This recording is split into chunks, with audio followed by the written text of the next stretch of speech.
Oi gente, tudo bem com vocês? Hoje eu vim trazer um livro bem polêmico da nossa literatura, que é o Dom Casmurro, do Machado de Assis. Essa edição é da editora Martin Claret e ela é de capa dura, é bem bonita. Aqui na contracapa a gente tem um trecho do livro que é "Mas a saudade é isto mesmo, é o passar e repassar das memórias antigas". E ao longo de cada capítulo vai aparecendo a ilustração desse mar revolto.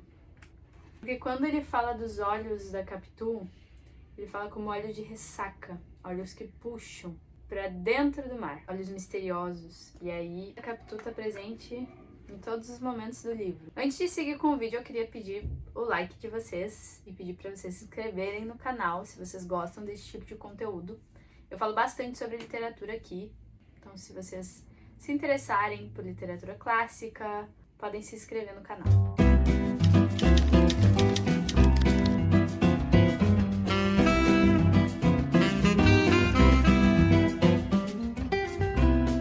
Poucos livros da literatura são tão polêmicos e causam tanta discussão quanto o Dom Casmurro, do Machado de Assis. É um livro que é muito comentado e eu demorei muito para ler ele, eu fui ler ele só ano passado. E eu quero fazer um vídeo um pouco diferente sobre o Dom Casmurro. Eu poderia dar direto a minha opinião, mas eu quis saber quais são os principais argumentos dos dois lados, né? Quem acredita que a Capitu traiu o Bentinho, quem acredita que a Capitu não traiu. E aí eu vou trazer um pouquinho sobre a obra, fazer uma resenha do livro, e depois eu vou trazer os principais argumentos para quem acredita que a Capitu traiu o Bentinho, depois os principais argumentos para quem acredita que a Capitu não traiu o Bentinho, e no final eu vou dar minha opinião. Então um pouco da história do autor desse livro, que é o Machado de Assis. Machado de Assis nasceu em 1839, no Rio de Janeiro.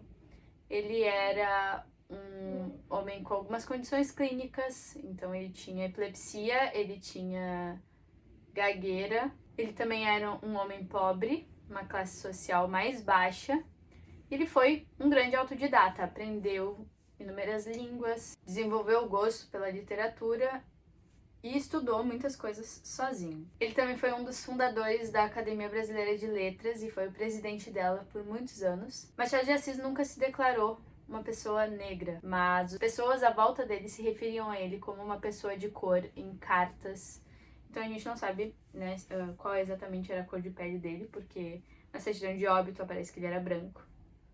Mas nas cartas que as pessoas falavam, diziam que ele era uma pessoa de cor. Então hoje se tem um consenso de que o Machado de Assis era negro.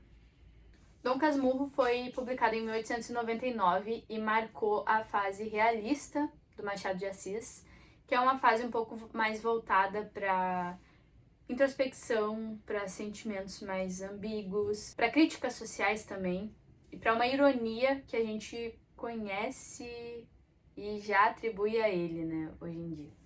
E agora falando um pouquinho sobre a obra, Dom Casmurro é narrado por Bento, que é o nosso personagem principal, e ele fala já no início do livro o porquê do nome do livro, né, que é Dom Casmurro.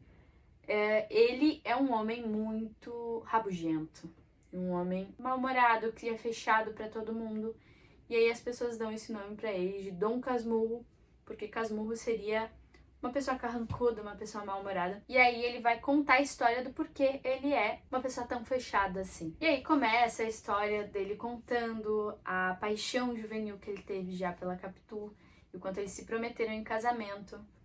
Porém, a mãe dele tinha feito uma promessa quando ele nasceu de que ele iria para o seminário, que ele viraria padre, e ele não queria. Então ele pedindo ajuda da família para convencer a mãe dele, né, para que ele não fosse para o seminário, consegue se afastar, mas ele chega a fazer o seminário por um tempo e lá ele conhece o Escobar, que é um dos melhores amigos dele. Na verdade, o melhor amigo dele, a pessoa que ele mais confia fora a família, e a Capitu. E eles se dão muito bem. Então ele vai contar a história da paixão dele crescente pela Capitu, do amor deles e da amizade que ele tem com o Escobar. Como ele é um amigo que acompanha ele pelo resto da vida. Quando o Bentinho sai do seminário, ele se casa com a Capitu e o Escobar se casa com uma amiga da Capitu. Mas eles continuam sempre tendo contato. O Bentinho sempre foi uma pessoa bastante ciumenta, então ele tinha ciúmes da Capitu por diversas situações. Eles têm um filho, que é o Ezequiel.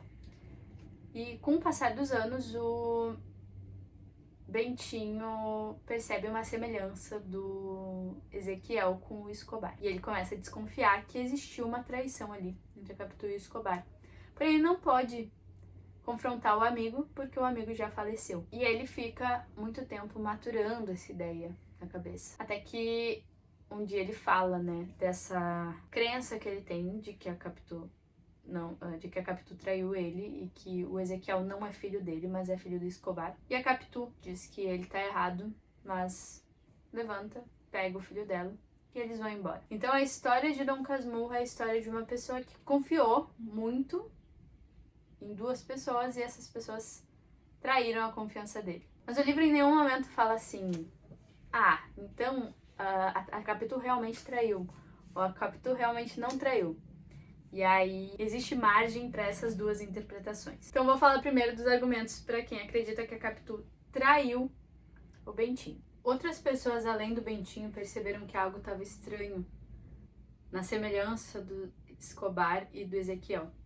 Como, por exemplo, a mãe do Bentinho. Ela se afasta da Capitu e ela adorava a Capitu antes, então não teria motivo para ela ter se afastado. Outro argumento é que a Capitu não se defende 100%, ela só vai embora. Ela fala que não fez, mas logo em seguida vai embora e nunca mais se defende. A Capitu sempre teve um jeito de se portar bastante sedutor. Ela flertava com outras pessoas, como o Bentinho narra em outros momentos da história. Ela também tinha facilidade em dissimular, em mentir uma coisa que ela não tinha feito de fato. Então são várias coincidências para que ela não seja culpada, de fato. E esses são os principais argumentos. Agora indo para o argumento de quem acredita que a Capitu não traiu o Bentinho. Essa é uma visão um pouco mais recente, né? Existem estudos de faculdade diferentes, de pessoas explicando que, na verdade, o Bentinho ele estava delirando de certa forma, que ele tinha inventado aquela história na cabeça dele, porque ele sempre foi uma pessoa ciumenta, então ele pode muito bem, com os ciúmes dele, ter inventado toda essa história. Também outro argumento é que ele narra coisas que não são atos muito claros. Por exemplo, a Capitu olha para outro homem. Será que ela só olhou normal ou será que ela realmente olhou flertando, né? Ele conta tendendo a dizer que ela estava flertando. Só que pode ser que ele simplesmente esteja narrando a perspectiva dele. Ela em si não fez nada muito absurdo. Então, como não tem alguma coisa concreta ali, tem muita gente que acredita que o Bentinho só inventou toda essa história na cabeça dele, estava delirando. E o fato de que ele é o narrador atrapalha a gente em acreditar na inocência da Capitu. Então esses são os principais argumentos do lado que acredita que a Capitu não traiu o Bentinho. E agora, depois de passar pelos dois lados, eu vou te dizer o que eu acho. Eu acho que ela traiu sim. Porque eu acho que, assim, a Capitu era uma pessoa muito reativa, uma personalidade muito forte. Se ela não tivesse feito isso, ela teria se defendido mais do que ela se defendeu. Ela só disse que não fez e foi embora. Mas em outros momentos ela defende com unhas e dentes aquilo que ela acredita, sabe? Então eu duvido que se ela não tivesse culpa no cartório, ela teria fugido. O outro ponto realmente que me pegou muito foi que a mãe do Bentinho adorava a Capitu, ela era muito apegada à Capitu e ela começa a tratar a Capitu mal e não quer ver a Capitu nem a criança. Provavelmente porque ela sabe de alguma coisa, ou porque ela desconfiou antes disso. Então eu acho que ela traiu. E que eu nem sei te dizer se foi só com o Escobar. E aí, sob a minha perspectiva, é uma história muito triste. Porque é a história de uma pessoa que confiou cegamente e acreditava na bondade de duas pessoas que traíram ele juntas, né?